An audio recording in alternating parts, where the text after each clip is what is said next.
నమస్తే అండి. మనం చూస్తున్నది బాదం పప్పు. ఈ బాదం పప్పుతో ఈరోజు బాదం మిల్క్ చేసుకోబోతున్నాం.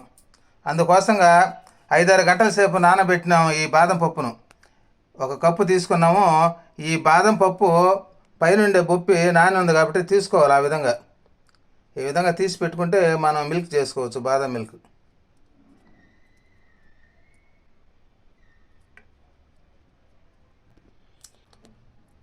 చూడండి, ఆ విధంగా ఈజీగా తీసుకోవచ్చు నానబెడితే. చూడండి, బాదం పప్పు పైనుండే పొక్కును ఆ విధంగా నీట్గా తీసి పెట్టుకోవాలి. ఆ విధంగా తీసి పెట్టుకొని చేసుకుంటే మనం ఈజీగా చేసుకోవచ్చు. మనం ఒలిసి పెట్టుకున్న బాదం పప్పుని మిక్సీలో వేసుకోవాలి. ఆ విధంగా ఇందులో కొన్ని పాలు కూడా పోసుకోవాలి. ఇందులో ఈ విధంగా పాలు పోసుకొని మిక్సీ పట్టుకోవాలి. చూడండి, బాదం పప్పు మిల్క్ ఈ విధంగా మిక్సీ పెట్టుకోవాలి. మరీ మెత్తం కాకుండా ఈ విధంగా చేసుకొని పక్కన పెట్టుకోవాలి. మనం ఈరోజు బాదం పాలు బెల్లంతో చేసుకోబోతున్నాం. అందుకోసంగా కొద్దిగా బెల్లం తీసుకొని వేడి నీళ్ళతో కరిగించుకోవాలి.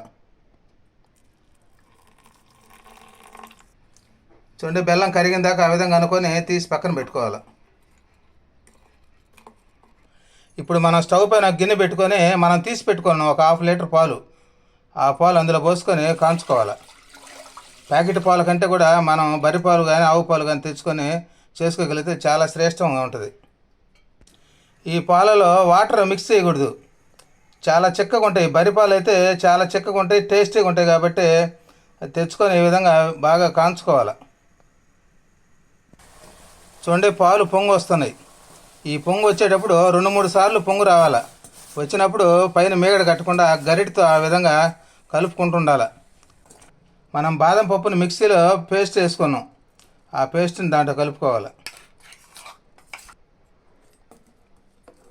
పాలల్లో బాగా కలిసేటట్టుగా ఆ పేస్ట్ కలపాలి. ఈ బాదం పప్పు మిల్క్ కలిపిన దాన్ని ఒక 5 నిమిషాల సేపు చిన్న మంట పైన కలుపుకోవాలి. ఈ పాలు బాదం పప్పులో విటమిన్ ఇ, కాల్షియం అధికంగా ఉంటుంది. అందువల్ల పిల్లలకు చాలా మంచిది. ప్రతి ఒక్కరూ ఈ విధంగా చేసుకోండి బాదం మిల్క్. ఇందులో కొద్దిగా యాలకుల పొడిని కూడా వేసుకోవాలి. బాగా యాలకుల పొడి కలిసేటట్టుగా కలుపుకోవాలి. మంచి సువాసన వస్తుంది కాబట్టి ఆరోగ్యానికి కూడా మంచిది. చూడండి, ఈ విధంగా అడుగు అంటకుండా ఆ విధంగా కలుపుకుంటూ ఉండాలి. లేకపోతే అడుగు అంటిపోద్ది. బాదం మిల్క్ రెడీగా వస్తుంది. చూడండి, ఆ విధంగా కలుపుకుంటూ ఉండాలి. ఈ బాదం మిల్క్లో అందరూ షుగర్ కలుపుతుంటారు. కానీ మనం ఆరోగ్యపరంగా బాగుంటుందని చెప్పేసి ఈరోజు మనం బెల్లంతో చేస్తాను. ఇప్పుడు ఈ బాదం మిల్క్ రెడీ అయిపోయింది.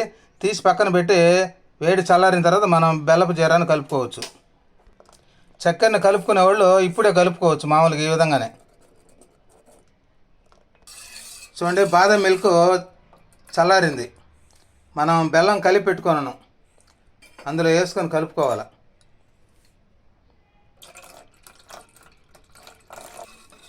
కొద్దిగా ఆ విధంగా కలుపుకోవాలి. చాలా టేస్టీగా ఉంటుంది ఈ బాదం మిల్క్. 2 గ్లాసులు తీసుకొని మనం కలిపి పెట్టుకున్న బాదం మిల్క్ని అందులో పోసుకోవాలి. ఇందులో చిన్న ముక్కలుగా చేసుకున్న జీడిపప్పును అందులో వేసుకోవాలి.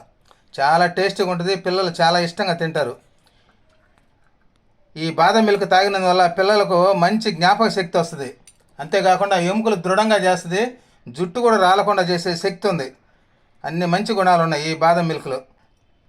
చూడండి, ఈ విధంగా బాదం మిల్క్ చేసుకొని వేడిగా తాగొచ్చు, లేదా మామూలుగా చల్లారిన తర్వాతనే పిల్లలకు తాగొచ్చు. మంచి శక్తిని ఇస్తుంది. ఇది తక్షణ శక్తిని ఇచ్చేది కాబట్టి ప్రతి ఒక్కరూ ఈ విధంగా చేసుకొని తాగి ఆరోగ్యంగా ఉంటారని కోరుకుంటున్నాను. నమస్తే.